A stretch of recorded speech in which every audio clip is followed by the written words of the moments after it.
G'day guys, kia ora, good afternoon, hope you're doing fantastic. My name's Dave and welcome to New Zealand Outdoor Blades and Bullets.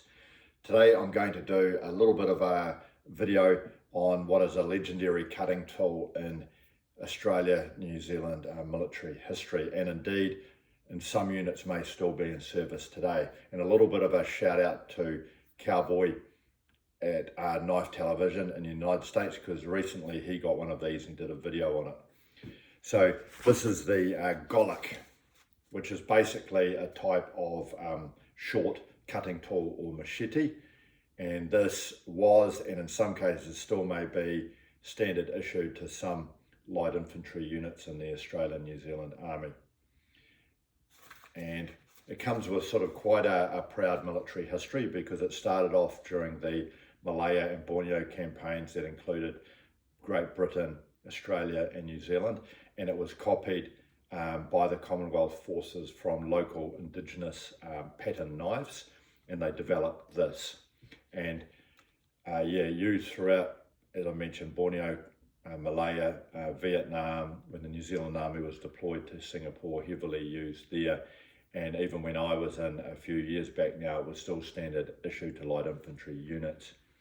So what we have is a reasonably heavy duty canvas sheath, and this would be attached to the webbing, or in some cases just slid down the side of a pouch on the Alice pack, primarily used for close country. High carbon steel blade, and the blade length is around 10 inches, and a really grippy wooden handle and a full tang, and also a handy lanyard at the end.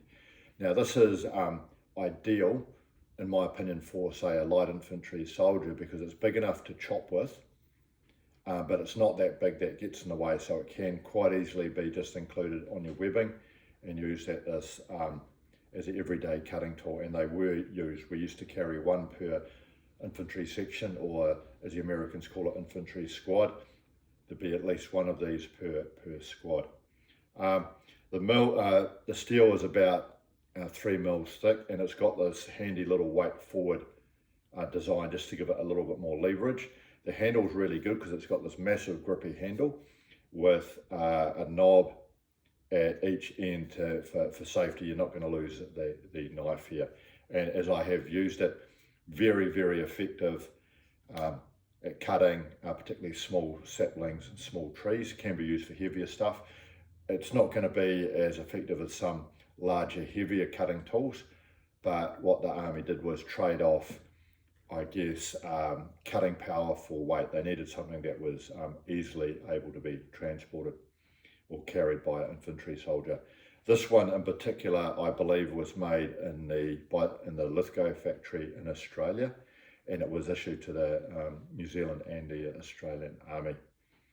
So yeah, this is one of my more interesting cutting tools that I've got, and yeah, I'd love to hear from you if you've got any thoughts, comments or experience with this. So if you got this far, thanks for watching. Have a fantastic day. Cheers.